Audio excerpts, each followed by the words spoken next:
तो दोस्तों आज फिर से लेकर के आया हूं आपके लिए 20 इंपोर्टेंट क्वेश्चन का सेट। जी हाँ दोस्तों, जो लोग टेक्नीशियन ग्रेड 3 में अप्लाई कर रखे हैं और सच में प्रिपरेशन कर रहे हैं, नौकरी पाना चाहते हैं, तो दोस्त साइंस कमांड रखिए। साइंस कमांड रखिएगा, 40 में 40 नंबर दिलाने का दावा है। ठीक है, ध्यान रखिएगा इस चीज को। 40 में 40 नंबर हम दिलाएंगे, क्योंकि साइंस से 40 नंबर पूछा जाता है। ध्यान रखिएगा, पूछा जाएगा।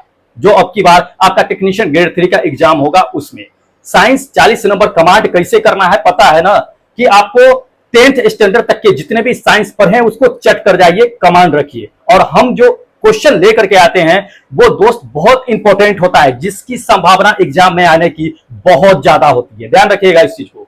जितने भी पीडीएफ दिए हैं या जितने भी वीडियो प्रोवाइड करा दिए हैं उसमें जाकर के आप क्वेश्चन को देख सकते हैं कि कितना इंपॉर्टेंट दिया हुआ है। उसी से आएंगे दोस्त क्वेश्चन, उससे बाहर नहीं जाएगा, उसी के इर्द गिर्द रहेगा क्वेश्चन। तो साइंस कमांड रखिए 9th 10th, चाहे 10th के नीचे जितना भी है, तो वैसे 9th 10th जो है क्या है कि मूल रूप से तैयारी रखिएगा, आपको 40 में 40 मार्क्स आ जाएगा और नौकरी आपके झोली में होगा। ध्यान रखिएगा इस चीज को। तो फिजिक्स भी पढ़ना है, केमिस्ट्री भी पढ़ना है, बायोलॉजी भी पढ़ना है, मैथ भी पढ़ना है, तो मैथ आपका 25 नंबर पूछा ही जाएगा और रीजनिंग से भी 25 नंबर पूछा जाएगा। बाकी जीके जो है वो 10 नंबर से पूछा जाएगा। ये तो पता ही है, सिलेबस जैसा कि आपको पता ही होगा, फिर भी आपको रिमाइंड करा देते हैं। कंफ्यूजन में मत रहिएगा कि सिर्फ फिजिक्स पढ़ करके हम 40 में 40 ले आएंगे, इस कंफ्यूजन में मत रहिएगा।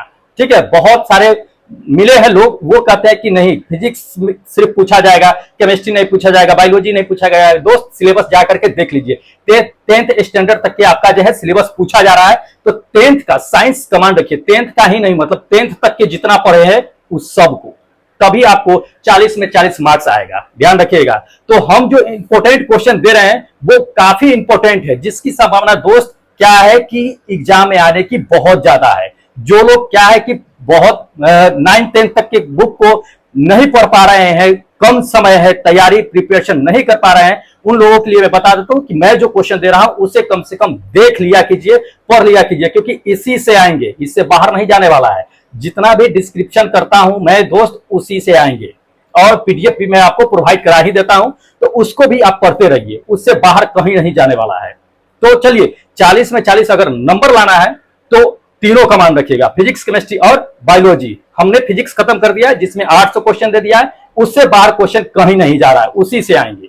अब बायोलॉजी का वो चल रहा है सेट, जो चैप्टर वाइज आपको पता है कि सारे को हम चैप्टर वाइज चलाते हैं, तो इसमें चैप्टर वाइज ही चल रहा है। जो अभी क्या है कि अभी एनिमल किंगडम यानी कि जंतु जगत से चल रहा है। पिछले दिन भी मैंने क्या किया कि इसी से दिया है 20 इंपोर्टेंट क्वेश्चन का सेट, 14वां, आज 15वां सेट चल रहा है इसमें। ठीक है, तो चलिए इसमें जो दोस्त इंपोर्टेंट क्वेश्चन लेके आए हैं उससे हम शुरू करते हैं क्वेश्चन। लेकिन ध्यान रखिए, उससे पहले आपको बता देते हैं कि जो लोग नए हैं, अभी तक चैनल सब्सक्राइब नहीं किए हैं, कर लीजिए, बाद में पछताने से कुछ नहीं होगा। दूसरी नंबर बात कि जो लोग टेलीग्राम से ज्वाइन नहीं किए, ज्वाइन कर लीजिए, पीडीएफ आपको वहीं पे मिल जाएगा। ठीक है, और जो लोग, थर्ड नंबर बात, जो लोग मॉक टेस्ट नहीं दिए हैं, मॉक टेस्ट दे लीजिए, जल्दी से खत्म कीजिए। न्यू लिंक जल्दी आपको जनरेट कर दिया जाएगा, और अभी जो लिंक दिया हुआ डिस्क्रिप्शन बॉक्स में उसको डीएक्टिवेट कर देंगे। ठीक है, तो फटाफट कर लीजिए, जल्दी से मॉक टेस्ट दे लीजिए। स्कोर कार्ड नेक्स्ट वीडियो में आपको दिखा देंगे। ठीक है, ज्यादा लोग अभी मॉक टेस्ट नहीं दिए हैं, हमने देखा है स्कोर कार्ड, लेकिन दे लीजिए, आपके फायदे के लिए होगा। चलिए आपको हम ले चलते हैं एनिमल किंगडम यानी कि जंतु जगत से जो 20 इंपोर्टेंट क्वेश्चन हम लेकर के आए हैं उस पे चलते हैं। ध्यान रखिए, क्वेश्चन नंबर फर्स्ट में देख लीजिए, इसमें दे दिया है कि निम्नलिखित में से कौन सा, ठीक है, निम्नलिखित में से कौन सा शरीर जो है क्या है कि कोशिका के 2 परतों से बनी होती है। जी हाँ, इसमें दे दिया ऑप्शन, देख लीजिए, इसमें से किसका शरीर जो है 2 कोशिका से मिल करके बना हुआ है। इंपॉर्टेंट क्वेश्चन है, पूछा भी गया है, ध्यान रखिएगा। एक एक बारीकी से समझाएंगे, नोट करते चलिएगा, कॉपी कलम सामने रखिएगा, जो बता रहे हैं उसको नोट करते चलिएगा। हो सकता है इसका पीडीएफ 1-2 दिन डिले हो, लेकिन मिल जाएगा, लेकिन अभी आप नोट कर लीजिएगा तो बेनिफिट होगा आपके लिए। चलिए ऑप्शन देख लीजिए, इसमें कि किसका जो है 2 कोशिका से उसका शरीर बना होता है, ये देख लीजिए। नंबर फर्स्ट में आपको दे दिया है, देख लीजिए, लीवर जो है फ्लूक दे दिया है, दूसरा टेमवर्म दे दिया है, तीसरा आपको दे दिया है प्लेनेरिया दे दिया, चौथा हाइड्रा दे दिया है। किसका शरीर 2 कोशिका से मिलकर के बना होता है, ध्यान रखिएगा। तो दोस्त इसमें जो ऑप्शन है ये हाइड्रा जो देख रहे हैं, ये हाइड्रा करेक्ट आंसर होगा। ठीक है, अब थोड़ा सा एक्सप्लेनेशन भी कर देंगे आपको कि हाइड्रा से रिलेटेड जो है कौन कौन सा क्वेश्चन पूछा जा सकता है, आपको हाइड्रा से ही पूछा जा सकता है, उसके बारे में आपको हम बता देते हैं। हाइड्रा का शरीर जो होता है क्या होता है कि दो परत कोशिकाओं से मिलकर के बना होता है। ठीक है, अब थोड़ा समझ लीजिए डिटेल में, क्योंकि जो पॉइंट बता रहे हैं उस पॉइंट से भी क्वेश्चन पूछा जाता है, तो उस पॉइंट को भी नोट करते चलिएगा, ध्यान रखिए। ये आपका हाइड्रा है, ठीक है, इसका शरीर जो है क्या है कि दो परतों से मिलकर के बना होता है। अब समझ लीजिए, ये हाइड्रा जो होता है क्या होता है कि सिलेंट्रेटा संघ के अंतर्गत आता है।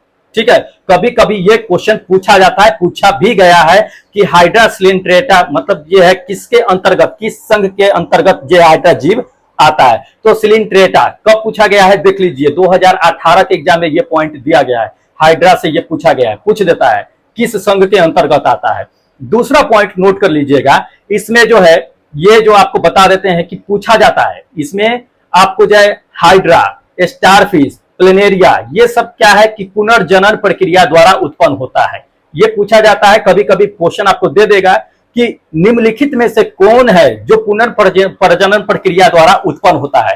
तो ये जो देख रहे हैं हाइड्रा, स्टारफिश, प्लेनेरिया, इसी में से किसी एक को ऑप्शन में शामिल कर देगा।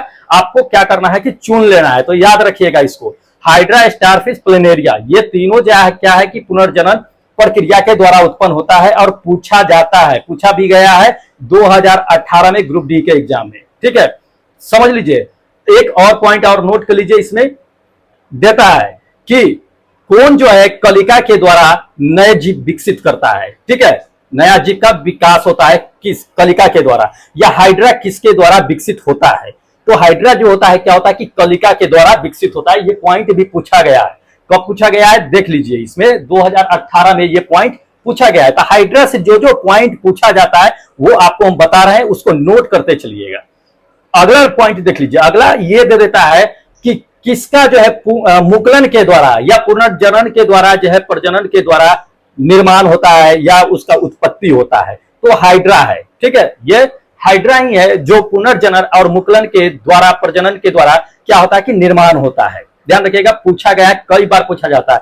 पुनर्जनन दे देगा या तो मुकुलन दे देगा कि मुकुलन के द्वारा किसका मतलब कि प्रजनन के द्वारा उत्पत्ति होती है, या पुनर्जनन मुकुलन के द्वारा। तो ये दोनों में से दे देगा या दोनों दे सकता है, देता भी है। तो ये भी पूछा गया है आपको 2018 में। तो ये सभी पॉइंट को क्या कीजिए कि नोट कर लीजिएगा, इंपॉर्टेंट है। अब समझ लीजिए हाइड्रा के बारे में बताते हैं। हाइड्रा जो होता है क्या होता है कि अलैंगिक और लैंगिक प्रजनन दोनों करता है। ध्यान रखिएगा, हाइड्रा जो है सो लैंगिक और अलैंगिक दोनों प्रजनन करता है। तो याद रखिएगा इस चीज को। हाइड्रा में जितने भी आपको बताए हैं इंपॉर्टेंट पॉइंट, उसको नोट करते रहिएगा। आगे भी बताते हैं, उसको भी माइंड में रखिएगा। ठीक है, चलिए नेक्स्ट क्वेश्चन बताते हैं आपको। अगला क्वेश्चन इसमें दे दिया कि निम्नलिखित में से कौन सा मुकुलन प्रजनन होता है। देखिए ये क्वेश्चन पूछा गया मुकुलन के द्वारा, आपको अभी जस्ट हमने बता दिया है कि मुकुलन के द्वारा या पुनर्जनन के द्वारा, दोनों दे देता है, या तो पुनर्जनन दे देगा या तो मुकुलन दे देगा। तो ये इसमें क्या दे दिया है कि मुकुलन के द्वारा जन्म दे दिया है। तो ऑप्शन देख लीजिए, ऑप्शन तो आप खट से मार दीजिएगा। अब देखिए कि कितना बार पूछा जा चुका है ये क्वेश्चन। ठीक है, तो या तो मुकुलन देता है या तो पुनर्जनन देता है, ध्यान में रखिएगा, या दोनों दे सकता है। तो ये हाइड्रा ही है जो मुकुलन के द्वारा क्या होता है कि इसकी प्रजनन होता है या प्रजनन करता है, ये हाइड्रा। तो ध्यान रखिएगा, इस चीज को पूछा जाता है, इसलिए आपको हम बता रहे हैं। हर एक पॉइंट को नोट करते चलिएगा, ठीक है, छोड़ना नहीं है। चलिए आगे बताते हैं। अगला क्वेश्चन इसमें दे दिया है कि निम्नलिखित में से, ठीक है, निम्नलिखित जानवरों में से कौन सा जो है आपको ट्राइब्लोब्लास्टिक जो है नहीं होता है, ट्राइब्लोप्लास्टिक नहीं होता है। ट्राइब्लोप्लास्टिक का मतलब क्या होता है समझ लीजिएगा, सब बता देते हैं। कभी कभी डाइप्लोब्लास्टिक भी देता है, ट्राइप्लोब्लास्टिक भी देता है, तो दोनों समझ लीजिए। हो सकता है कि ट्राइप्लोब्लास्टिक न दे करके आपको डाइप्लोप्लास्टिक दे दे, तो दोनों में से कोई दे सकता है, इसलिए दोनों समझा देते हैं। तो पहले ऑप्शन देख लीजिए कि निम्नलिखित में से कौन जो है ट्राइप्लोब्लास्टिक के अंतर्गत नहीं आता है, नहीं है, ये समझ लीजिए। तो ये नंबर फर्स्ट में देख लीजिए, ऑप्शन दे दिया है आपको कि जेलीफिश, दूसरा ऑप्शन दे दिया है कि केचुआ, तीसरा दे दिया एस्केरियस, चौथा आपको दे दिया है कि प्लेनेरिया। कौन है जो ट्राइपोब्लास्टिक नहीं है? तो ध्यान रखिएगा, ट्राइपोब्लास्टिक जो नहीं है वो फर्स्ट नंबर मेरा ऑप्शन करेक्ट होगा कि जेलीफिश नहीं है। अब समझ लीजिए, कभी दे देता है ट्राइपोब्लास्टिक और जो है डाइप्लोब्लास्टिक। तो डाइप्लोब्लास्टिक क्या होता है, ट्राइपोब्लास्टिक क्या होता है, ये समझ लीजिए। देखिए इसमें आपको बताता है कि डाइप्लोब्लास्टिक समझाते हैं। तो डाइप्लोब्लास्टिक समझ लीजिए, डाइप्लोब्लास्टिक कहने का मतलब होता है कि द्विस्तरीय जीव। ठीक है, कौन सा? द्विस्तरीय जीव, डाइप्लोब्लास्टिक इसको कहते हैं। कहने का मतलब ये होता है डायप्लोब्लास्टिक का मतलब कि जिस जीव का कोशिका जो है दो भ्रूण स्तरीय से बना होता है या दो भ्रूण स्तरीय में विभाजित होता है, उसको हम क्या कहते हैं कि डायप्लोब्लास्टिक कहते हैं। अब दो स्तरीय कहने का मतलब ये होता है कि एक तो बाहरी स्तर होता है, एक तो भीतरी स्तर होता है, अंत स्तर जिसको कहते हैं। तो ये दोनों से मिलकर के क्या होता है कि बना होता है या दोनों उसमें व्यवस्थित होता है, उसको क्या कहा जाता है कि डायप्लोब्लास्टिक कहा जाता है। एग्जाम्पल में आपको बता देते हैं कि डायप्लोप्लास्टिक के अंतर्गत आता कौन कौन है, तो ध्यान रखिएगा। डायप्लोप्लास्टिक के अंतर्गत आता है स्पंज जो ब्रोफाइटा में आता है, ठीक है। उसके बाद सिलेंट्रेट, टेनिफोर, ये क्या है आपको कि डायप्लोब्लास्टिक के अंतर्गत आता है, ठीक है। तो इसको ध्यान में रखिएगा। अब हम आपको समझा देते हैं कि ट्राइप्लोब्लास्टिक होता क्या है, वो समझ लीजिए। इसमें क्या है कि वैसे प्राणी जो क्या होता है कि तीन स्तरीय भ्रूण स्तरीय से बना होता है, उसको क्या कहा जाता है, ट्राइप्लोब्लास्टिक कहा जाता है, ठीक है। अब इसमें समझ लीजिए कि ट्राइप्लोब्लास्टिक में आता कौन है। ट्राइप्लोब्लास्टिक मतलब त्रिस्तरीय। तो इसमें आता कौन कौन है ये समझ लीजिए। इसमें आता है प्लेनेरिया, ठीक है। इसमें दे दिया एस्केरिस, और जो है आपका क्या है कि केचुआ। ये सभी क्या होता है कि ट्राइप्लोब्लास्टिक के अंतर्गत आता है, त्रिस्तरीय के अंतर्गत आता है, ठीक है। तो इसको ध्यान रखिएगा, ये सभी इंपॉर्टेंट है। आगे हम आपको बता देते हैं। चलिए अगला क्वेश्चन है, नेक्स्ट है।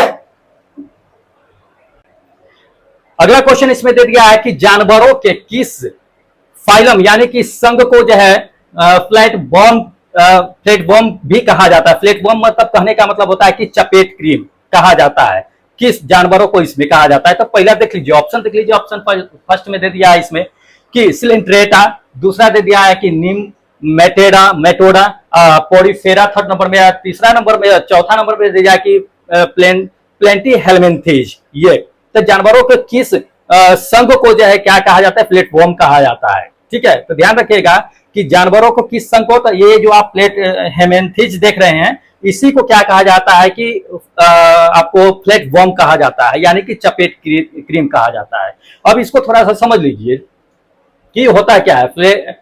इसमें जो होता है क्या है कि प्लेटी हेलमेंथीज जो होता है, जो इसके अंतर्गत जो भी जीव आते हैं, उसमें क्या होता है कि आपका कंकाल, श्वसन अंग, परिवहन अंग और बहुत सारे चीज होते हैं कि उसमें मौजूद नहीं होते हैं। अब एग्जाम्पल में समझ लीजिए कि वो कौन सा जीव है जो प्लेट हेलमेंथीज के अंतर्गत आते हैं, जिसमें कंकाल, श्वसन अंग और जो परिवहन अंग मौजूद नहीं होते हैं। तो समझ लीजिए, बता देते हैं। ये हो गया, ये आपका क्या है कि प्लेनेरिया हो गया, लिवर हो गया, जिसे लिवर जो है प्लेयूक कहा जाता है, ये हो गया। फीता क्रीम हो गया। ये सभी क्या है कि आपको जो है प्लेट हेलमिंथीज के अंतर्गत आते हैं। इस सभी में क्या होते हैं कि आपको कंकाल, श्वसन अंग और जो है परिवहन अंग जो है नहीं पाया जाता है। तो इसको ध्यान रखिएगा। अब समझ लीजिए, कभी कभी इसी में से आपको प्लेनेरिया के बारे में भी पूछ देता है कि प्लेनेरिया के बारे में क्वेश्चन कभी कभी पूछ देता है। क्या पूछता है क्वेश्चन, समझ लीजिए कि जैसे कि प्लेनेरिया के बारे में ही बता देते हैं। देख लीजिए, ये प्लेनेरिया है, थोड़ा सा समझ लीजिए इसको एक्सप्लेन से। इसमें क्या होता है कि इसमें तो नेत्र मौजूद होता है, आंख इसमें क्या होता है कि मौजूद होता है, साधारण तौर पे मौजूद होता है। लेकिन क्या है कि इसका जो आंख होता है सिर्फ रोशनी को ही देख पाता है। तो ये कभी कभी दे देता है कि वो कौन सा जीव है जिसमें आंख केवल रोशनी के देखने के लिए ही पाया जाता है, वो कौन सा है। तो ये प्लेनेरिया है जो प्लेट हेलमिंथीज के अंतर्गत आता है। ये पूछा कब कब गया है, देख लीजिए, ये पूछा गया है आपको 18 में भी पूछा गया है, आपको जो है 2018 में पूछा गया है, 2 शिफ्ट में 2 दिन के करके। तो ये पूछा जाता है, इसको ध्यान रखिएगा। हो सकता है कि रिपीट किया जा सके, तो ध्यान में रखना है। चलिए अगला क्वेश्चन आपको दिखाते हैं। अगला क्वेश्चन इसमें दे दिया है कि निम्नलिखित में से कौन सा, दे दिया है कि कौन सा अंतः परजीवी का एक उदाहरण है। अंतः परजीवी का उदाहरण कहता है इसमें। देख लीजिए, पूछा गया है, जेईई के एग्जाम में पूछा गया है, इंपॉर्टेंट क्वेश्चन है। हो सकता है कि रिपीट किया जा सके, क्योंकि इसमें जितने भी क्वेश्चन हम डाले हैं दोस्त इंपॉर्टेंट है, उसको ध्यान में रखिएगा, छोड़िएगा मत, छोड़ने वाला है ही नहीं क्वेश्चन, ध्यान रखिए। चलिए पहला देख लीजिए, ऑप्शन दे दिया है फीता कृमि, दूसरा आपको दे दिया है कि शरीर के जू जो होता है सो, ठीक है, तीसरा दे दिया किलिनी, ठीक है, और चौथा आपको दे दिया है कि सिर के जू। तो ये कौन होगा जो अंतःपरजीवी का उदाहरण है, ठीक है। तो अंतःपरजीवी का जो उदाहरण है दोस्त, ये फर्स्ट नंबर जो देख रहे हैं आप, फीता कृमि, वो अंतःपरजीवी के अंतर्गत आता है, वही उदाहरण है इसका अंतःपरजीवी का। तो इसको ध्यान में रखिएगा। चलिए अगला क्वेश्चन दिखाते हैं। अगला क्वेश्चन इसमें दे दिया है कि टेम वर्म फाइलम, यानी टेम वर्म जो है संघ, डैश से संबंधित है, किससे संबंधित है ये बताना है। तो पहला इसमें देख लीजिए ऑप्शन दे दिया है कि एस्केले हेलमिंथेज के अंतर से संबंधित रखता है, या एनेलिडा से संबंधित रखता है, या तीसरा प्लेट हेलमिंथेज से संबंधित रखता है, या निमेटोडा से संबंधित रखता है, किससे रखता है। तो दोस्त टेम बॉम्ब जो होता है, इससे पहले ही आपको बता दिए हैं, तो वो टेम बॉम्ब जो होता है किससे संबंधित रखता है, तो ये प्लेट हेलमिंथेज से संबंधित रखता है। ये थर्ड नंबर मेरा ऑप्शन है। थोड़ा सा समझ लीजिए, प्लेट हेलमिंथेज हम बार बार नाम ले रहे हैं, लेकिन आपको कहीं समझ में ना आता हो कि प्लेट हेलमिंथेज होता क्या है, तो उसके बारे में समझ लीजिए, आपको हम बता देते हैं कि प्लेट हेलमिंथेज देख लीजिए। प्लेट हेलमिंथेज क्या होता है कि आपका ग्रीक वर्ड है, क्या है, ग्रीक वर्ड है, और यह दो वर्डों से मिलकर के बना होता है। पूछ देता है कभी कभी कि प्लेट हेलमिंथेज किन वर्डों से मिलकर के बना है, या किस भाषा का यूज किया गया है इसमें। तो ग्रीक भाषा का यूज किया गया है, ठीक है। इसमें दो वर्ड कौन कौन से है, तो ये प्लेटी है और दूसरा हेलमिंथेज है, ठीक है। प्लेटी हेलमिंथेज ये दो वर्ड मिलकर के बना हुआ है। दोनों का मतलब क्या होता है कि प्लेटी का मतलब क्या होता है कि चपेट होता है, हेलमिंथेज का मतलब होता है कि क्रीम। तो ये चपेट क्रीम दोनों का मतलब, हेलमिंथेज का मतलब यही होता है कि चपेट क्रीम। तो ये होते हैं। अब समझ लीजिए कि ये जो प्लेट हेलमिंथेज जो होते हैं वो अधिकांशतः इसके अंतर्गत जो भी जीव आते हैं वो परजीवी होते हैं। ध्यान रखिएगा, क्या होते हैं, परजीवी होते हैं। तो इसको रखना है ध्यान में, पूछ देता है कभी कभी, लेकिन समझना जरूरी है। चलिए अगला क्वेश्चन देख लीजिए। अगला क्वेश्चन इसमें दे दिया है कि डैश का उपयोग, ठीक है, वर्मी कंपोस्ट में किया जाता है। किसका उपयोग जो है वर्मी कंपोस्ट में किया जाता है, तो ये तो सब जानते हैं, इजी है, पढ़े होइएगा बचपन से लेकर के अंत तक के, ठीक है। तो इंपॉर्टेंट है। चलिए इसको हम दिखा देते हैं, डायरेक्ट ही दिखाते हैं, जो जानते ही हैं तो ऑप्शन क्या ज्यादा लेकर के चले।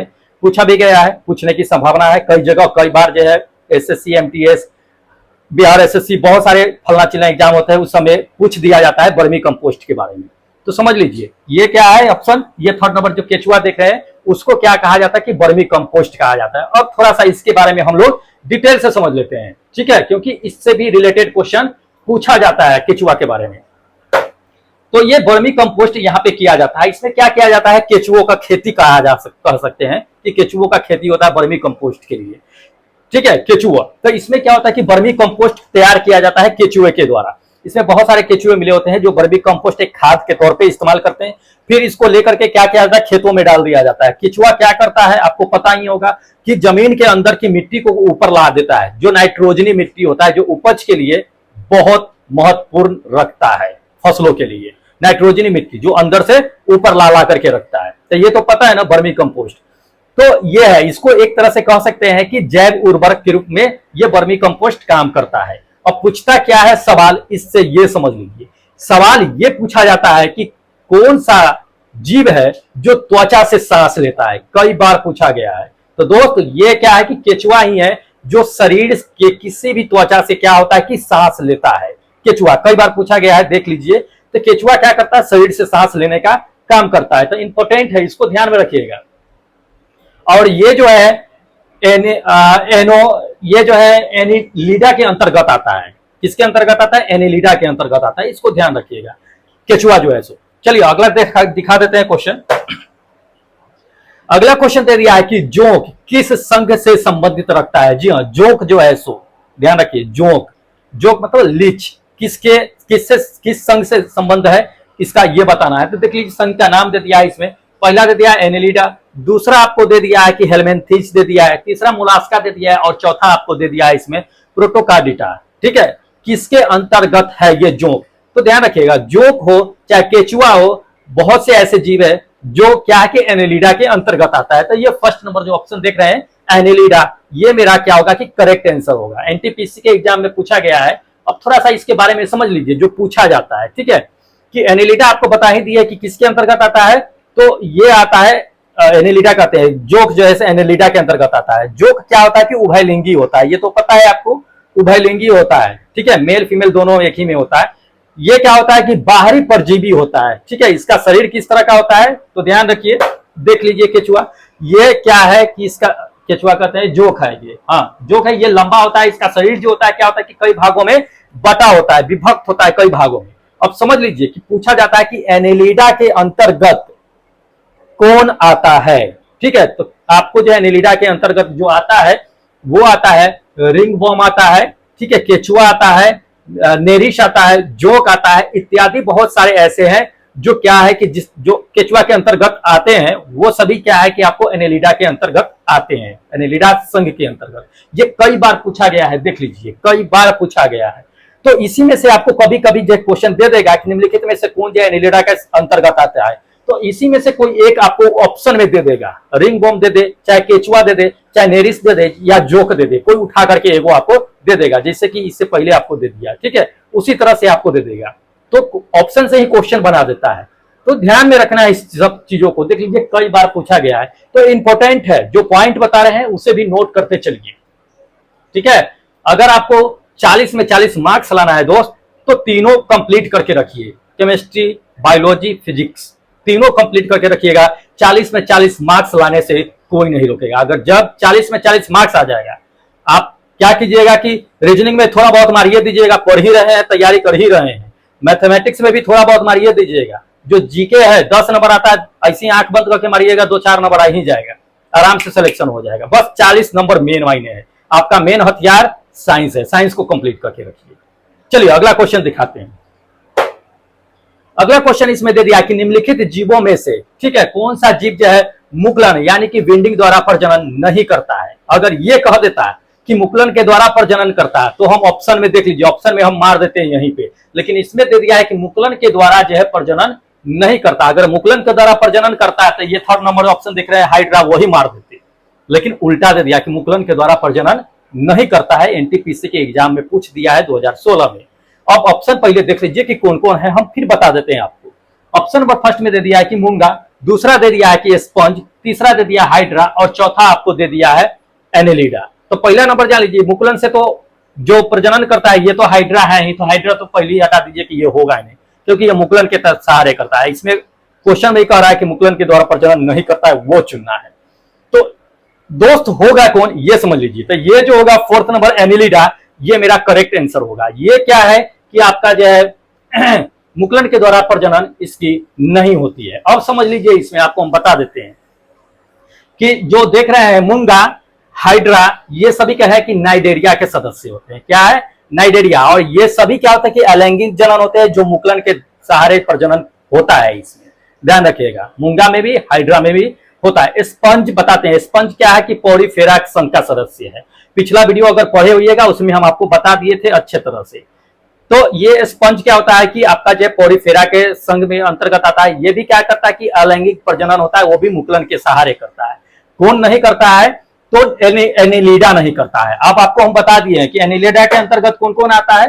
तो एनेलिडा के अंतर्गत जो है आपका केचुआ भी आ जाता है, बता दिए है ना इससे पहले, केचुआ भी आता है, जोंक भी आता है, ये सभी क्या है कि एनेलिडा के अंतर्गत आता है। ये लोग, ये सब क्या है कि मुकुलन के सहारे प्रजनन नहीं करता है, इसलिए एनेलिडा मारेंगे। जोंक या केचुआ नहीं दे दिया, सीधा एनेलिडा दे दिया है, संघ का नाम दे दिया है। तो ध्यान रखिएगा इस चीज को, कई बार पूछा गया है, देख लीजिए इस चीज को, तो इसे ध्यान रखना है। जेई से लेकर के जो है कई बार जेई के एग्जाम में ही पूछ दिया है ये, तो याद रखना है हम लोगों को, एनेलिडा के बारे में पूछता है। चलिए अगला क्वेश्चन दिखाते हैं। अगला क्वेश्चन इसमें दे दिया है कि कीटों में गैस विनिमय के लिए, मतलब गैस आदान प्रदान के लिए क्या होता है कि वायु नलिका का एक जाल होता है, ठीक है, उसको क्या कहा जाता है। कीट में जो सांस लेने छोड़ने के लिए एक क्या होता है कि नली का जाल होता है, उस जाल को क्या कहा जाता है, ये कह रहा है। ये ऑप्शन में देख लीजिए क्या कहा जाता है। ऑप्शन नंबर फर्स्ट में देख लीजिए, ऑप्शन नंबर फर्स्ट में आपको दे दिया है कि धमनियां कहा जाता है, या श्वास प्रणाल कहा जाता है। तीसरा आपको दे दिया है कि केशिकाएं कहा जाता है, या चौथा आपको दे दिया है कि श्वास रंध्र कहा जाता है। क्या कहा जाता है, जिसके थ्रू क्या होता है कि कीट जो है ऑक्सीजन लेते और कार्बन डाइऑक्साइड छोड़ते हैं, ऑक्सीजन कार्बन डाइऑक्साइड लेने छोड़ने का काम करते हैं, किसके द्वारा। तो ध्यान रखिएगा, ये जो होगा ऑप्शन होगा दोस्त, ये आपका 3rd नंबर जो ऑप्शन देख रहे हैं आप, 3rd नंबर का है। 2nd नंबर ऑप्शन जो देख रहे हैं श्वास प्रणाल, 2nd नंबर श्वास प्रणाल, ये मेरा करेक्ट आंसर होगा। इसी के सहारे क्या होता है कि जितने भी कीट होते हैं वो क्या करते हैं कि सांस लेने और छोड़ने का काम करते हैं। अब समझ लीजिए इसके बारे में थोड़ा सा इंपॉर्टेंट पॉइंट जो पूछा जाता है, ठीक है, क्या पूछा जाता है, पूछ देता है ये चीजें। तो पहले देख लीजिए वो कीट का श्वास नाल देख लीजिए, ये आपका कीट है, इसी को श्वास, इसमें देख लीजिए ये जो आप देख रहे हैं ना, ये श्वास प्रणाल है, ये श्वास प्रणाल है। इसी के थ्रू क्या होता है कि कीट जो होते हैं क्या करते हैं कि श्वास सांस लेने और छोड़ने का काम करते हैं। इस श्वास प्रणाल को एक और नाम से जानते हैं, किस नाम से जानते हैं, ट्रैकिया के नाम से जानते हैं। ध्यान रखिएगा, श्वास प्रणाल दे दे या ट्रैकिया दे दे, कंफ्यूज मत होइएगा, दोनों एक ही को कहा जाता है, ठीक है। तो कीटों में इसे ट्रैकिया के नाम से जानते हैं। अब समझ लीजिए कि क्या पूछा जाता है इसमें। पूछा यह जाता है कि कीटों में जो ऑक्सीजन लेने या कार्बन डाइऑक्साइड छोड़ने की जो प्रक्रिया होती है वो किसके द्वारा होती है, किसके सहारे होती है, ये पूछा जाता है। देख लीजिए पॉइंट, आपको पूछा भी गया है, एनटीपीसी के एग्जाम में पूछा गया है, तो ये पूछ देता है, ध्यान रखिएगा। तो ये क्या है कि ट्रैकिंग या श्वास प्रणाल दे देगा, उसी के सहारे क्या होता है कि ऑक्सीजन और कार्बन डाइऑक्साइड लेने और छोड़ने का काम करता है, यानी सांस लेने और छोड़ने का काम करते हैं जो भी कीट होते हैं वो, ठीक है। चलिए नेक्स्ट क्वेश्चन इसमें दिखाते हैं। अगला क्वेश्चन दे दिया कि ऑक्टोपस के खून का रंग कैसा होता है। जी हाँ, ऑक्टोपस, आपको पता ही होगा कि ऑक्टोपस कहां पाया जाता है, समुद्र में पाया जाता है। यह एक प्रकार का समुद्री जीव होता है ऑक्टोपस, ठीक है। तो दिखाते हैं आपको, ऑप्शन देख लीजिए। ऑक्टोपस का जो कलर होता है वो किस प्रकार का उसका रंग, खून का रंग होता है वो बताना है। ऑप्शन दे दिया कि लाल, दूसरा दे दिया नीला, तीसरा दे दिया गुलाबी और चौथा दे दिया काला। किस तरह का रंग होता है ऑक्टोपस का, तो ध्यान रखिएगा ऑक्टोपस का जो रंग होता है वो दोस्त होता है नीला। ये सेकेंड नंबर मेरा ऑप्शन करेक्ट होगा। ऑक्टोपस का कलर नीला होता है, ठीक है। जो खून होता है उसका रंग जो होता है खून का वो नीला होता है। अब दिखाते हैं ऑक्टोपस। ये ऑक्टोपस है जो समुद्र में पाया जाता है। इसके देख रहे हैं जितने भी मतलब उंगली फिंगर की जगह जगह फैला हुआ है, सभी पे आंख होते हैं, नेत्र होते हैं, ध्यान रखिएगा। इसी से पकड़ने के, शिकार को पकड़ने का काम करता है। अपने अंदर जो है ले करके निगल जाता है, तो इसके अंदर निगलने का काम करता है। इसके अंदर मुंह होता है इसका, ठीक है। अब समझ लीजिए ऑक्टोपस जो होता है वो किसके अंतर्गत में आता है, तो ये जो है मोलास्का के अंतर्गत में आता है। ये एक समुद्री जीव होता है। इसके रक्त का जो खून का रंग होता है वो नीला होता है, ठीक है। अब समझ लीजिए नीला किसके वजह से होता है, क्योंकि इसके अंदर जो होता है ना वो होता है हीमोसियानिन करके जो है होता है इसमें, ठीक है। होमोसियानिन, इसमें क्या होता है कि कॉपर की मात्रा पाया जाता है। कॉपर की मात्रा पाए जाने की वजह से ही इसके खून का रंग ये होता है नीला होता है, ठीक है। जिसके पानी में अगर कॉपर रख दीजिएगा तो वो क्या होगा कि ऑक्सीकृत हो जाएगा, ऑक्सीजन से अभिक्रिया करेगा। रिएक्ट करने के बाद उस पर क्या अपक्षेप जो बैठ जाता है वो किस कलर का बैठ जाता है, तो नीले कलर का बैठना शुरू हो जाता है। ये आपको पता ही होगा। तो इसके अंदर यही कॉपर जो है धातु पाया जाता है, जिसके कारण इसका रंग क्या होता है, खून का रंग नीला होता है। तो ध्यान रखना है, इस सबको पूछ देगा, कभी कभी कुछ भी घुमा के पूछ देगा, तो हमको क्या करना है कि ध्यान में रखना है। चलिए अगला क्वेश्चन देख लीजिए। अगला क्वेश्चन इसमें दे दिया है कि पशुओं को दे दिया, पशुओं के इनमें से, ठीक है, पशुओं के इनमें से किस फाइल में उनके जो है पैर जो है जुड़े होते हैं। फाइला मतलब आपको समझते होइएगा कि संघ होता है, किस संघ में उसका जो है पैर क्या होता है कि जुड़ा होता है, आपस में दोनों पैर जुड़े होते हैं, ठीक है। तो आप देख लीजिए किस संघ के अंतर्गत जो है पशु का जो है उसका पैर आपस में जुड़ा होता है। ऑप्शन देख लीजिए। ऑप्शन नंबर फर्स्ट में दे दिया है कि नेमेटोड, दूसरा दे दिया है कि एनिलिडा, तीसरा आपको दे दिया है कि एकाइनोटेडा, ठीक है, और चौथा आपको दे दिया है ऑर्थोपोडा। तो किस अंतर्गत के संघ जीव जो है आते हैं, किस संघ के अंतर्गत जिसके पैर आपस में जुड़े होते हैं, ये समझ लीजिए। तो जान लीजिए वो जो है ऑर्थोपोडा है। तो ऑर्थोपोडा के अंतर्गत जो है पशु, ऐसे पशु आते हैं जिसके क्या होते हैं कि पैर आपस में जुड़े होते हैं। अब थोड़ा सा इसके बारे में समझ लीजिए, इसमें भी पॉइंट है जो पूछा जाता है, तो नोट कर लीजिएगा, दिखा देते हैं आपको। ऑर्थोपोडा, इसमें क्या है आपको बता देते हैं। इसके अंतर्गत जो भी जीव जंतु आते हैं, ठीक है, वो क्या होता है उसके टांग जो है जोड़ीदार के रूप में होते हैं, ठीक है, यानी एक दूसरे के टांग ये क्या होते हैं कि जुड़े होते हैं। इसलिए इस समुदाय का नाम जो है ऑर्थोपोडा रखा गया है, ठीक है। इसके शरीर जो होते हैं क्या होता है कि 3 भागों में बटे होते हैं। कौन कौन भाग में बटे होते हैं, सिर, धड़ और उदर, ये 3 भाग में क्या होते हैं कि बटे होते हैं, ध्यान रखिएगा। क्वेश्चन क्या पूछता है ये पॉइंट नोट कर लीजिए। क्वेश्चन ये पूछा जाता है, ध्यान रखिएगा, क्वेश्चन ये पूछा जाता है कि जंतुओं का सबसे बड़ा समूह कौन सा है, आपको दे देगा जंतु का सबसे बड़ा समूह कौन सा है, तो दोस्त ऑर्थोपोडा है। ऑर्थोपोडा क्या है, जंतुओं का सबसे बड़ा समूह माना जाता है। कई बार पूछा गया है ये क्वेश्चन, और पूछे जाने की संभावनाएं बनती है दोस्त, ध्यान रखिएगा। तो जो भी ऑर्थोपोडा से पूछा जाता है उस सारे पॉइंट को हम एक जगह कलेक्ट करके आपको बता रहे हैं, कहीं जाने की जरूरत नहीं है। तो पॉइंट से भी आपको मिलता रहेगा क्वेश्चन, ध्यान रखिएगा, पॉइंट को नोट करते रहिएगा। चलिए दिखाते हैं अगला क्वेश्चन। अगला क्वेश्चन इसमें दे दिया कि घरेलू मक्खी का जीव विज्ञान नाम क्या है, यानी कि वैज्ञानिक नाम क्या है घरेलू मक्खी का। एक मक्खी होता है जो बाहर पाया जाता है, घरों में नहीं रहता है। एक घरेलू मक्खी होता है, दो तरह का मक्खी होता है, तो इसको ध्यान में रखिएगा। तो घरेलू मक्खी का इसमें वैज्ञानिक नाम कहा जा रहा है कि क्या होगा। तो पहला ऑप्शन देख लीजिए, पहला ऑप्शन इसमें आपको दे दिया है कि मुज्का डोमेस्टिका, मुज्का डोमेस्टिका। दूसरा आपको दे दिया है कि फाइनिया। तीसरा दे दिया है कि ट्रिटिकम, ट्रिटिकम एवेस्टम ये दे दिया है। या चौथा आपको दे दिया है कि होमोसिपियंस।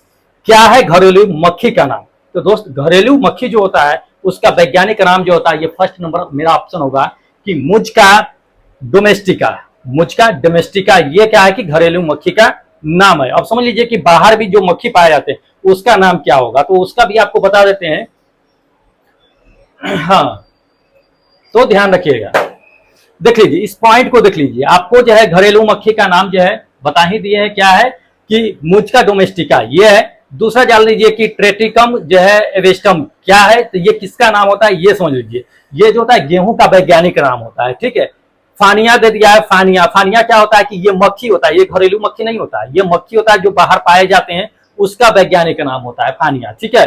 चौथा देख लीजिए होमोसेपियंस, ये तो सब जानते होंगे, अच्छे से पढ़े हैं, पिछले क्लास में भी बता दिए थे कि मनुष्य का वैज्ञानिक नाम होमोसेपियंस है, ठीक है। तो ये चार जो आप ऑप्शन में देखे हैं उसी को हम बता दिए हैं ताकि आप कंफ्यूज ना हो। चलिए नेक्स्ट क्वेश्चन देख लीजिए। अगला क्वेश्चन इसमें दे दिया कि तिलचट्टा में शोषण डैश डैश के माध्यम से होता है। तिलचट्टा जो होता है उसमें शोषण किसके माध्यम से होता है ये बताना है। एनटीपीसी के एग्जाम में पूछा जा चुका है ये क्वेश्चन। चलिए आपको कॉकरोच का जो है शोषण अंग बता देते हैं कि कौन कौन सा होता है। ऑप्शन देख लीजिए, ऑप्शन नंबर फर्स्ट में आपको दे दिया है कि फेफड़ों के द्वारा शोषण करता है, या गलफारों के द्वारा शोषण करता है, या त्वचा के द्वारा शोषण करता है, या श्वास रंध्रों के द्वारा शोषण करता है। किसके द्वारा तिलचट्टा जो है कॉकरोच जो है शोषण का काम करता है, तो समझ लीजिए आपको बताते हैं कि इसमें जो है फोर्थ नंबर जो ऑप्शन दिख रहे हैं आप, श्वास रंध्र ये होगा। तिलचट्टा जो होता है श्वास रंध्र के माध्यम से क्या करता है कि सांस लेने का काम करता है। अब समझ लीजिए तिलचट्टा के बारे में, ये तिलचट्टा है ना। तो ये तिलचट्टा है, ये आपको पता है कि ये श्वास रंध्र के माध्यम से क्या करता है, सांस लेने और छोड़ने का काम करता है। समझ लीजिए इसका शरीर जो होता है क्या होता है कि छोटे छोटे श्वास रंध्रों में बटा होता है, ध्यान रखिएगा। बटा नहीं होता है, इसके शरीर पे पाया जाता है, ठीक है। इसके शरीर पे क्या होता है, छोटे छोटे श्वास रंध्र पाया जाता है, जिसके थ्रू क्या करता है कि ये सांस लेने का काम करता है। और समझ लीजिए कि इस तिलचट्टा का जो रंग होता है, खून का रंग, वो क्या होता है कि रंगहीन होता है, इसका कोई कलर नहीं होता है। कह सकते हैं कि इसको अगर काटिएगा तो इसको सफेद निकलता है। रंग क्या निकलता है, खून का सफेद निकलता है, या रंगहीन होता है, पानी की तरह होता है, कोई रंग नहीं होता है, क्योंकि इसके ब्लड में क्या होता है कि हीमोग्लोबिन नहीं पाया जाता है। और बात समझ लीजिए, जो लोग सब जर्नली जानते होइएगा कि तिलचट्टा को अगर गर्दन भी काट देना तो यह जिंदा रहता है, 1 सप्ताह तक के जिंदा रह सकता है। ये तो पता ही होगा, क्योंकि यह अपने गर्दन के ऊपर से सांस नहीं लेता है, बल्कि किसके थ्रू सांस लेता है, ये इसके त्वचा पर ये छोटे छोटे श्वास रंध्र पाए जाते हैं उसके द्वारा। तिलचट्टा भी नहीं मरेगा, लेकिन क्या होता है कि वो ऑक्सीजन के अभाव में, पानी के अभाव में क्या होता है कि मर जाता है। नहीं तो वो 1 सप्ताह तक के बिना पानी के, बिना खाए पिए जो है जीवित रह सकता है। अगर उसको जो है खाना पीना मिलता रहे तो दोस्त गर्दन काट दीजिए, कुछ भी काट दीजिए, ये हमेशा तक जिंदा रहेगा, ध्यान रखिएगा। गर्दन काटने का मतलब है कि खाने पीने के लिए उसे नहीं मिलता, बाकी सांस लेने का काम जो है वो अपने तो जो इसके त्वचा पर जो होते हैं, शरीर पर जो होते हैं श्वास रंध्र, उसके माध्यम से ये लेते रहते हैं। तो इसको ध्यान में रखना है, इंपॉर्टेंट है, पूछा जाता है। चलिए अगला क्वेश्चन देख लीजिए। इसमें अगला क्वेश्चन इसमें दे दिया कि निम्नलिखित में से किसके अधिकतम पैर होते हैं, ठीक है। सबसे अधिक पैर किसका होता है ये बताना है। ऑप्शन नंबर फर्स्ट में देख लीजिए, दे दिया है कि मकड़ी, दूसरा दे दिया है कि सहस्त्रपाद, और तीसरा दे दिया है गोजर, और चौथा दे दिया है आपको कि व्याध पतंग, व्याध पतंग। तो किसका होता है इसमें सबसे ज्यादा पैर जो होता है किसका होता है, तो ध्यान रखिएगा। ये सेकेंड नंबर जो है सहस्त्रपाद दे दिया है, इसका जो होता है क्या होता है कि सबसे अधिक पैर होते हैं, ठीक है। मकड़ी से भी ज्यादा पैर होते हैं, गोजर से भी ज्यादा पैर इसमें होते हैं। अब समझ लीजिए, देख लीजिए, बता देते हैं। ये सहस्त्रपाद है, ठीक है, इसके जो होते हैं सबसे अधिक पैर होते हैं। ये जो होता है क्या होता है कि ऑर्थोपोडा संघ के अंतर्गत आता है। ऑर्थोपोडा समझ रहे हैं ना, एक संघ, एक समूह का नाम होता है। उस समूह में बहुत सारे छोटे छोटे जितने भी मतलब जीव जंतु कुछ ऐसे हैं जो वैज्ञानिकों ने इसके अंतर्गत जो है बहुत सारे कीड़े मकोड़े, बहुत जीव जंतु को रखा है। तो एक संघ का जो बांटा गया है संघ को, उसी में ऑर्थोपोडा आता है। ऑर्थोपोडा जो है ऐसे माना जाता है कि जीव विज्ञान में सबसे बड़ा संघ है। इसमें 40,000 से भी ज्यादा जीवों को इसमें रखा गया है, ध्यान रखिएगा। ऑर्थोपोडा में बहुत बड़ा संघ है। तो अब समझ लीजिए, हम तो इस पे चल रहे हैं, शस्त्रपाद में चल रहे हैं। तो इसका क्या है, ये आपको इसमें सबसे ज्यादा पैर होते हैं। इसका शरीर किस तरह का होता है, देख लीजिए, ये लंबा होता है, ठीक है, खंड खंड में बटा होता है, ये खंड बाई खंड होता है। प्रत्येक खंड में इसका क्या होता है कि 2 जोड़ी पैर होता है प्रत्येक खंड में, ठीक है। ऑर्थोपोडा के अंतर्गत इसको रखा गया है। मकड़ी उकड़ी है वो भी ऑर्थोपोडा के अंतर्गत ही रखा गया है। लेकिन आपको ध्यान में रखना है, ऑर्थोपोडा के अंदर तब बहुत से 40,000 जीव जंतु को रखा गया है, लेकिन इसमें हमको सबसे ज्यादा पैर बता रहा था किसका है, तो शस्त्रपाद का होता है, याद रखना है। चलिए अगला क्वेश्चन दिखाते हैं। अगला क्वेश्चन इसमें दे दिया कि निम्नलिखित में से किस जीव को सोशल जो है इंसेक्ट नहीं कहा जाता है। सोशल इंसेक्ट, इंसेक्ट मतलब कि क्या, कीट होता है ना।